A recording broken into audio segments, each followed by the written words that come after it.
Dear students, आज हम पढ़ रहे हैं कक्षा 8 की हिंदी की किताब बसंत का अध्याय 12 सुदामा चरित।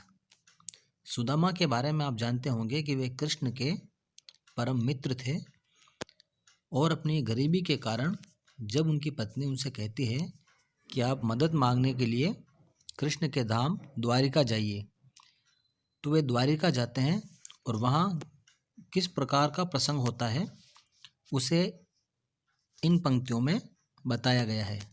तो लीजिए शुरू करते हैं हम सुदामा चरित। सबसे पहली पंक्तियों में लेखक कहता है, यह प्रसंग उस समय का है जब सुदामा भगवान कृष्ण के द्वारिका के बाहर खड़े होते हैं, जो कि बहुत ही फटी अवस्था में है, फटेहाल अवस्था में है, और भगवान कृष्ण का घर या मार्ग पूछते हैं। तो उनकी स्थिति का वर्णन बताया गया है कि शीस पगा न जंघा तन पे, प्रभु जाने को आही बसे के ही ग्रामा। यानी एक द्वारपाल अंदर जाकर भगवान कृष्ण से कहता है कि एक व्यक्ति जो आपके बारे में पता पूछ रहा है, उसके शीस पगा, उसके शीस पर यानी उसके सिर पर न तो पगड़ी है, न जंघा तन पे, और न ही उसने कोई कुर्ता पहन रखा है, यानी उसके वस्त्र भी फटे हाल है, न उसके सिर पर पगड़ी है और न कोई वस्त्र है। प्रभु जाने को आही बसे के ही ग्रामा, न जाने वो कहाँ से आया है, वो पता नहीं किस ग्राम का वासी है या कहाँ पर वो रहता है। धोती फटी सी लटी दुपट्टी, यानी उसकी धोती भी फटी हुई सी है और उसका जो दुपट्टा है वो भी लटका हुआ सा है। अरु पाए उपान्ह को नहीं सामा, और उसके पाँव में चप्पल तक नहीं है, यानी पैरने के लिए भी उसके पास कुछ नहीं है, वो नंगे पाँव ही आया है, यानी वह बहुत ही फटेहाल अवस्था में है। द्वार खड़ो द्विज दुर्बल एक, और वह अपने द्वार पर खड़ा हुआ है। द्विज, द्विज यानी ब्राह्मण, एक गरीब दुर्बल सा दुबला सा एक ब्राह्मण खड़ा हुआ है द्वार पर।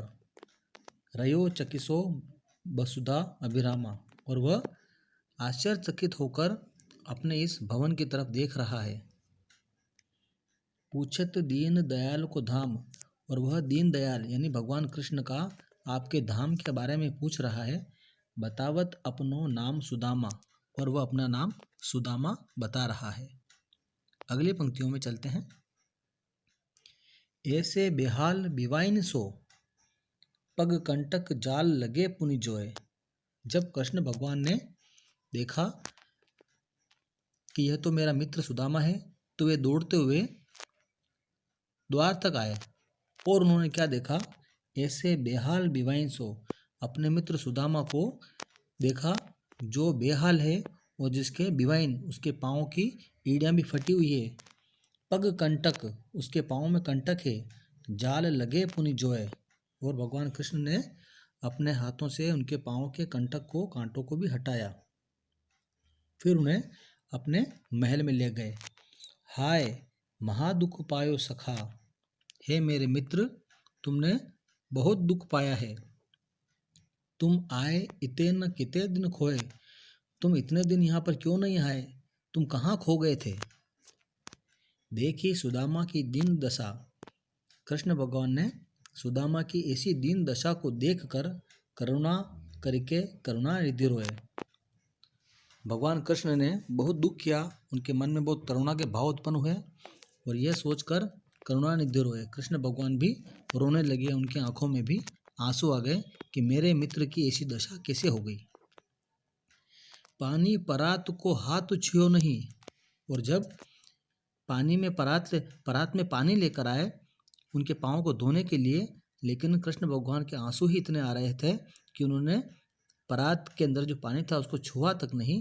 नैनन के जल सो पग धोए, उन्होंने अपने आंसुओं के जल से ही उनके पाँव को धो दिया। नैनन के जल सो पग धोए, नैनन आँखों के जल से ही उनके पाँव को धो दिया। फिर कहा, कछु भाभी हमको दियो अगर कुछ भाभी ने हमको दिया हो, मेरे लिए कुछ भेंट भेजी हो, सो तुम काहे न देत, तो तुम मुझे क्यों नहीं दे रहे हो। अगर भाभी ने मेरे लिए कुछ उपहार में कुछ चीज़ भेजी हो, सो तुम काहे न देत, तुम मुझे क्यों नहीं दे रहे हो। चापी पोटरी कांख में रहे कहो के ही हेतु। चापी पोटरी कांख में, तुम अपनी इस पोटरी को छुपा कर क्यों रख रहे हो। कांख में यानी अपने हाथों के नीचे बगल में दबाकर क्यों रख रहे हो। रहे केहू हेती, किस कारण से तुम अपने पोटली को कांख में छुपा रहे हो। आगे चना गुरु मातु दयते, यानी कृष्ण भगवान अपनी बचपन की बात बताते हैं कि जब हम गुरुकुल में पढ़ते थे तो गुरु माता ने भी हमारे लिए चना दिया था।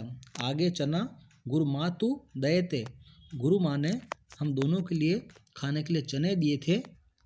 ले तुम चाबी हमें नहीं दीने, तभी तुम उसको अकेले चबा गए थे यानी खा गए थे और मुझे तुमने कुछ भी नहीं दिया था।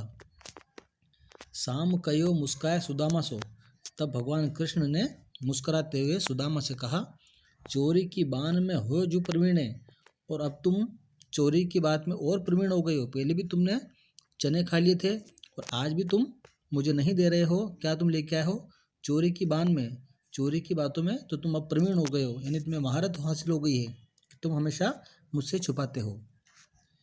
पोटरी कांख में चापी रहे तुम, अभी भी तुमने पोटली को अपनी पोटली को कांख में छुपा रखा है। खोलत नहीं सुधारा से पीने, और तुम उसे भी खोल नहीं रहे हो। और तुम क्यों नहीं खोल रहे हो, मुझे उसका सुधा रस पीने क्यों नहीं दे रहे हो। जो तुम अमृत के समान जो चीज़ लेकर आए हो, तुम मुझे उसे देते क्यों नहीं हो। पाछिली बानी अजो न तजो तुम, लगता है तुम पुरानी बातों को भूल नहीं पाए हो। तेसई भाभी के तंदुल किन है, तेसई भाभी के तंदुल किन है, कि भाभी ने तुम्हारे लिए चावल भेजे हैं, यानी भाभी ने जो चावल भेजे हैं या कुछ उपहार दिया है वो मुझे तुम दे दो। ते सही भाभी के तंदुल किन है, यानी भाभी ने तुम्हारे लिए चावल भेजे हैं।